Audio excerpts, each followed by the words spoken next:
I am Mike Tuckner, intuitive business coach and host of the Recalibrated Mind Podcast, the podcast where we dive deep into finding peace, joy, passion, and prosperity. We are tackling a topic that's affecting so many people today: anxiety over a job loss. If you're feeling uncertain, overwhelmed, or stuck, this episode is for you. Together, we will explore 10 actionable items that will help you recalibrate your mind and turn this setback into an opportunity for growth. We are in unprecedented times, to say the least. I am recording this episode on February 27th, 2025. There are 2.2 million federal workers living on the edge to see if their jobs are going to be eliminated. The stress for these people, contractors associated with the government, business owners, and workers who don't know what to expect from impending tariffs, not to mention all their families, are experiencing a lot of angst as their futures are anything but certain. Here are 10 tips that will help you navigate the strong winds that you're up against right now. Tip number 1, acknowledge your emotions. Losing a job can bring up a whirlwind of feelings: anger, sadness, fear, you name it. And you know what? That's okay. It's natural to feel this way. The key is to acknowledge these emotions rather than suppressing them. Try labeling what you're feeling. I'm angry. I'm scared. I'm disappointed. When you give your emotions a name, it helps you process them more clearly. Remember, emotions are like waves. They come and go. By allowing yourself to feel them, you're taking the first step towards getting your mind right to go find what's next for you. Hey, you can take some time to be pissed. You owe yourself that.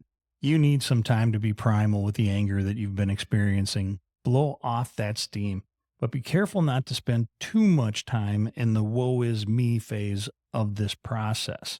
You may have heard the phrase, the anticipation of death is much worse than death itself. That phrase could be very applicable here.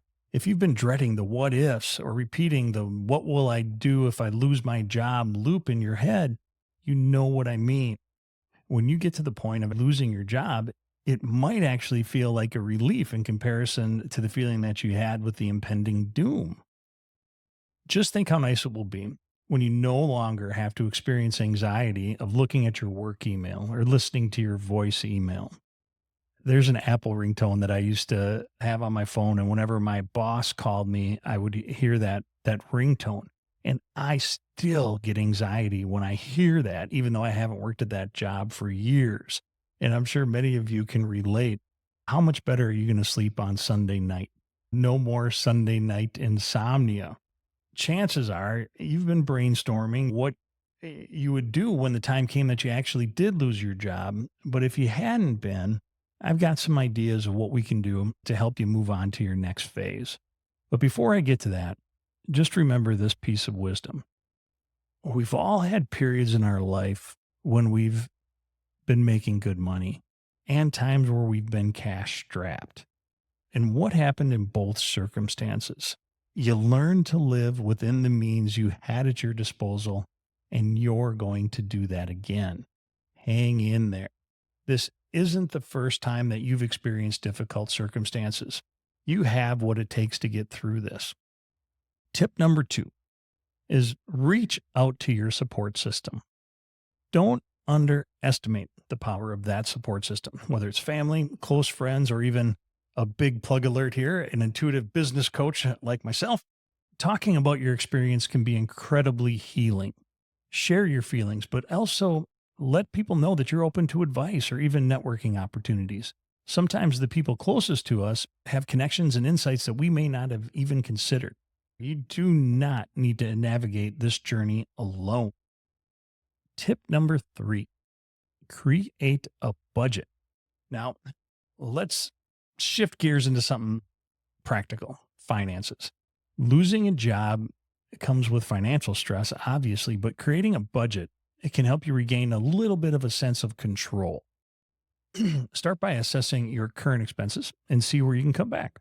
Prioritize necessities, housing, utilities, groceries, and having a clear understanding of your financial situation will definitely help you reduce anxiety and help you make informed decisions moving forward. It's always a good idea to do a financial health check. You should do it annually. We don't, but there's no better time to do it than after a job loss. You're going to have time and the desire to save like you've never had to save before. Some quick ideas are to find an insurance broker and have them run some quotes for you. If you have a single name insurance provider, and I won't name any of them, but if you don't know who these companies are, just watch a sporting event and you'll be completely up to speed, right? An insurance broker can quote many different companies, and they can often save you money by finding lesser known companies who don't spend all of their money hiring pro athletes to promote them. So they can give you great coverage and for a lower cost, even though you may have never heard of that company. And this is something you should do annually, whether or not you have a job loss or not. There's a ton of insurance craziness going on right now between the hurricanes, fires, and everything else that rates are going up. And certain companies, they concentrate their coverage in certain areas. So if you live someplace in the Midwest that doesn't get hurricanes or fires or earthquakes, then maybe it can be cheaper by finding a company that only insures Midwest companies. I think you can be a little safer that way. And what are the chances you're paying for subscriptions you don't need?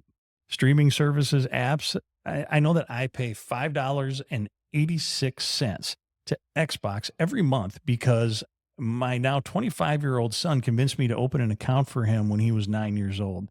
I have no idea how to log into this thing, how to track it down, how to cancel it. So I've just been paying $5.86 since he was 9 years old.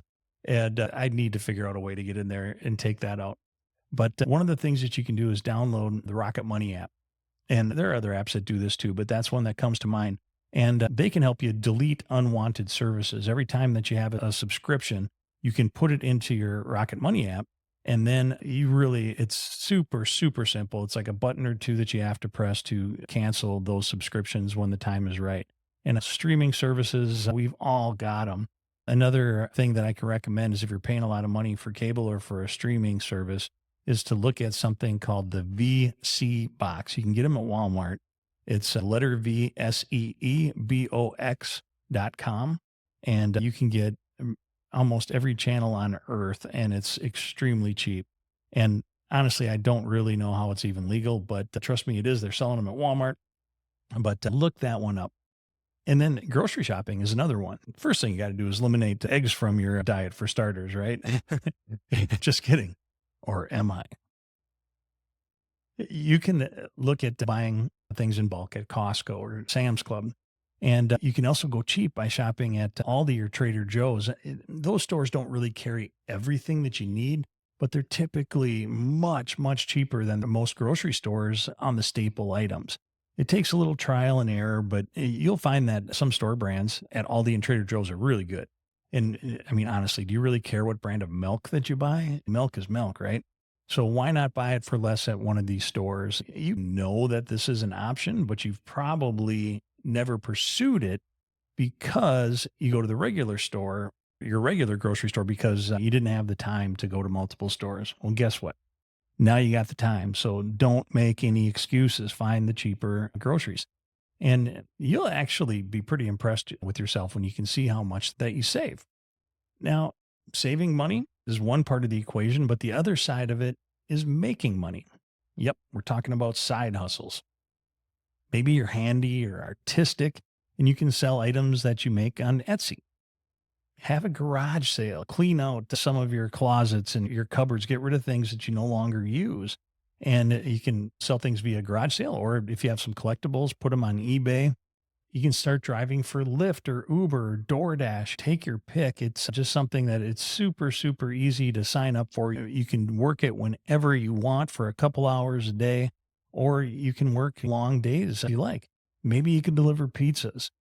Maybe you're a musician and you've always wanted to play live, but didn't have the time to necessarily practice and pull it off. This is some advice that I could probably give myself. And these ideas are probably not what's next for you, but they will help relax your mind as you can either save or generate some money until you can regroup to find your next career. Tip number 4, focus on what you can control. When life feels out of control, Focusing on what you can control is empowering. Instead of dwelling on the why or what ifs, channel your energy into actionable steps. Update your resume, polish up your LinkedIn profile, start reaching out to your network. Job loss can feel like rejection, but remember, every no gets you closer to a yes. So just keep moving forward. This is a great time to turn inward as well. Not everyone that loses a job is losing their dream job. Your job might have been a necessary evil, a means to an end. Countless people struggle with whether they work at a job to afford their passions, or do you want your job to be your passion? If you have been on one end of that spectrum, here's your chance to mix things up a little bit. Tip number 5, develop a routine. One of the best ways to combat anxiety is by establishing a daily routine. Structure your day with a mix of job search activities, skill building, and self care. For example, you could spend mornings applying for jobs, afternoons learning a new skill, evenings relaxing with a book or going for a walk. A routine gives your day purpose and makes you feel like you're more in control. Chances are your job had structure to it, right? You had a calendar. You lived by said calendar. Keep using a calendar. Don't get too comfortable being unemployed. N- Not everyone lives paycheck to paycheck. If you've got some money in the bank, this might be the time to look at that dream vacation that you never had time to take. Go to Italy and go for 3 weeks. Take your motorcycle down the Pacific Coast Highway. Take the kids to the Grand Canyon. I got laid off from a job on the Tuesday after Memorial Day in 2014, and I was given a 3-month severance. Memorial Day is the kickoff to summer. At 44 years old, I was handed 3 months of paid vacation. I mean, like, are you kidding me? It was the best summer of my adult life. 10 out of 10 recommend that.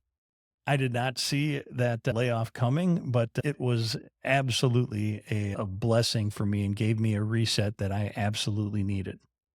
Tip number 6, learn new skills. Now is the perfect time to invest in yourself. What's one skill that you've always wanted to learn but never had the time for? Maybe it's coding, graphic design, maybe public speaking. Chances are that you're going to qualify for unemployment benefits. Unemployment offices have great tools to help you both find your next career, and they can help you learn new skills. You may have been doing something technical that was specific to your job, and your skills may not transfer as is to another career. This happens a lot when people transition out of the military.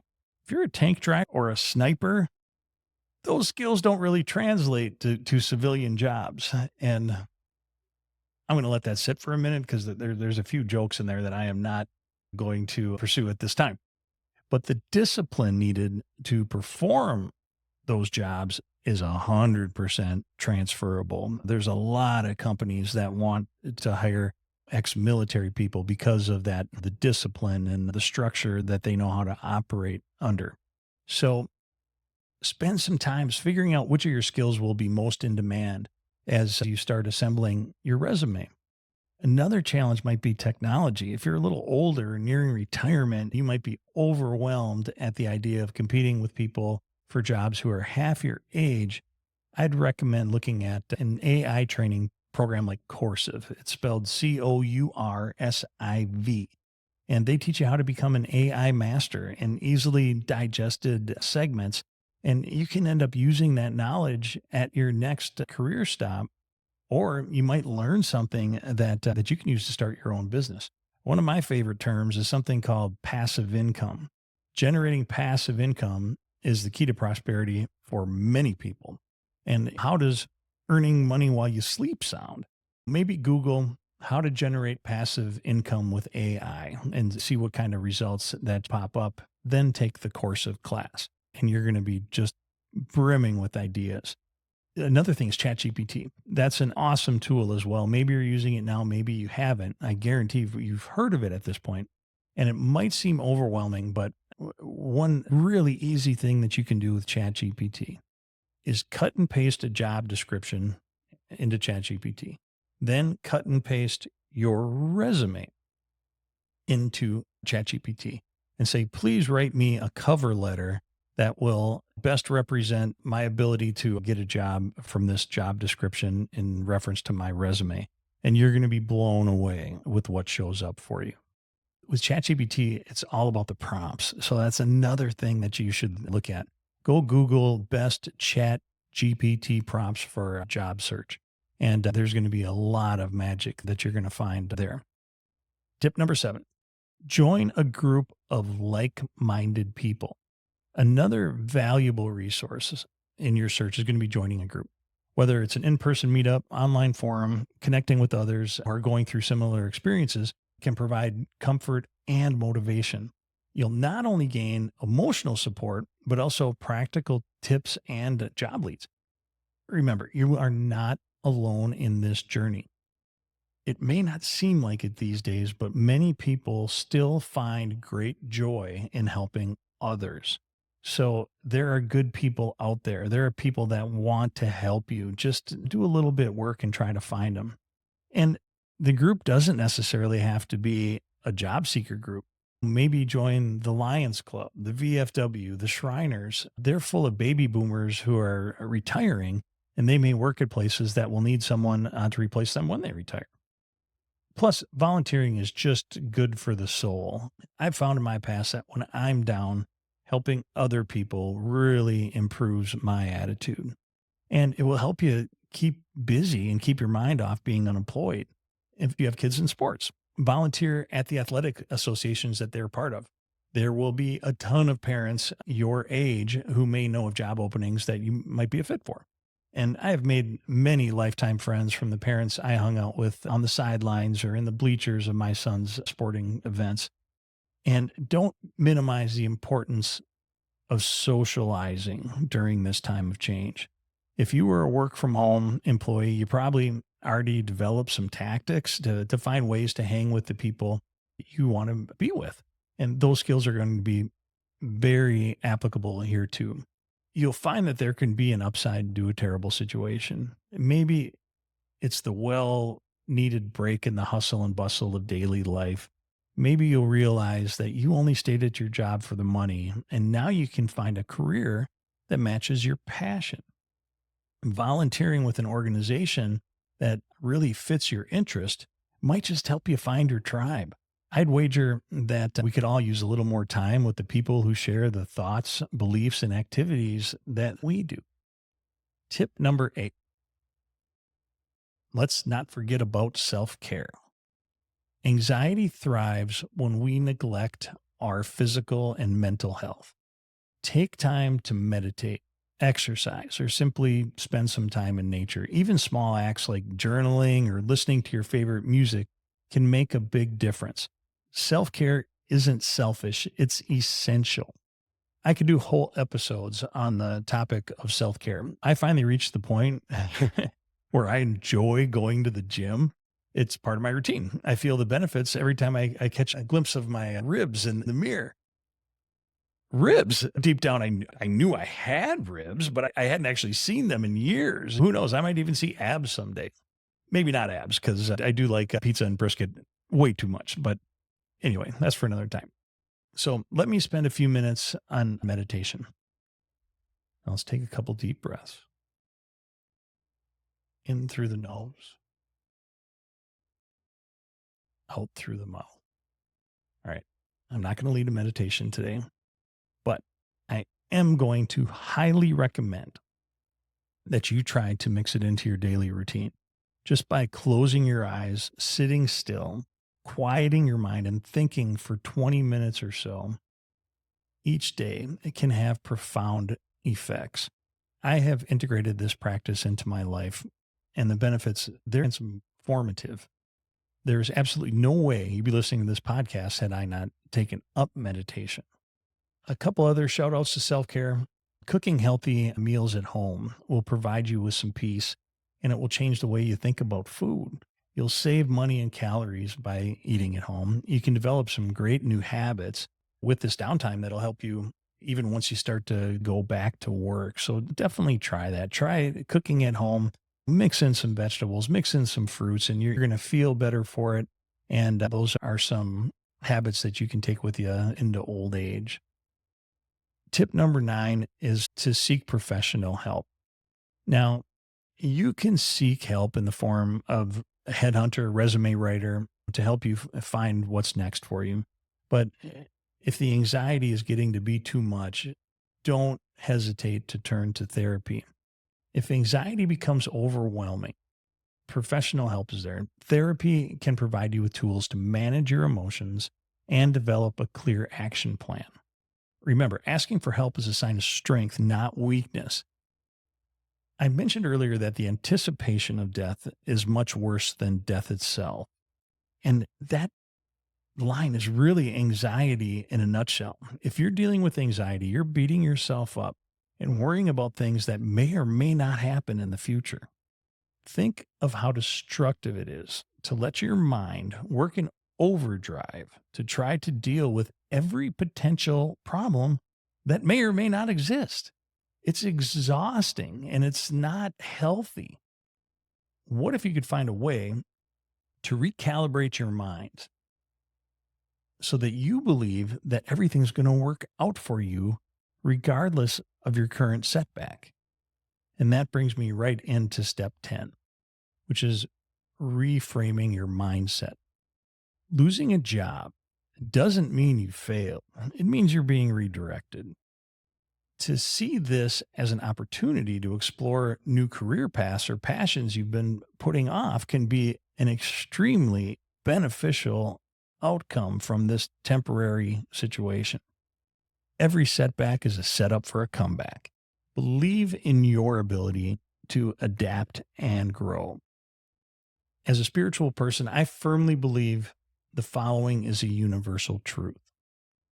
Pursue your passion with no attachment to the outcome while remaining as positive as physically possible. Only choose to follow the beliefs that align with the life you want to live. You do this, and the universe will take care of you and your needs. I know there's a lot of dread out there right now. Keep your head up. It will get better. I hope that you found these tips useful, and I want you to know that you are not alone. You will get through this and you will come out better on the other end. I finish every episode with a musical recommendation. Today, I want you to pull out your Spotify, your Apple Music, your Amazon Music, whatever service you use, and crank up the song Fight Song by Rachel Platten. Just crank it, put it on repeat, and that will change your attitude for as long as you're listening to it. Thank you for tuning in to this episode of the Recalibrated Mind Podcast. I hope these 10 tips can inspire you to take control of your journey to find peace, joy, passion, and prosperity, even in the face of this terrible uncertainty that you're feeling right now. Remember, you're stronger than you think, and this is just one chapter in your story. If you found the episode helpful, please share it with someone who might need it. Don't forget to subscribe, leave a review, follow me on TikTok, Facebook, Instagram, and YouTube for more insights and inspiration. If you would like some one-on-one help to determine how to turn the page for the next chapter of your life, look me up at recalibratedmind.com. Until next time, stay strong and stay recalibrated. Thank you.